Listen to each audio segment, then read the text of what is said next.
চোখের পানি শেষ, রক্ত পড়া শুরু হয়ে যাবে।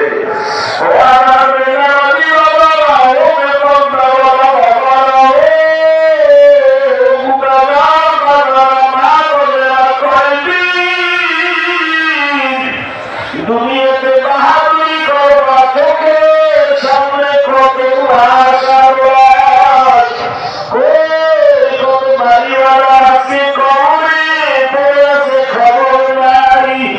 কই ক্ষমতার দাপটওয়ালা, কই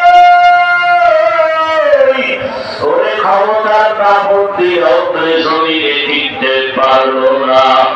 দুনিয়ায় দাপট ঠেকাইয়াও টিকতে যদি না পারে, হাসরের ময়দান কত ভয়ঙ্কর হবে। ওই দিন কেমনে বাহাদুরি করবে মুমিন? এখনো সময় আছে তওবা করো।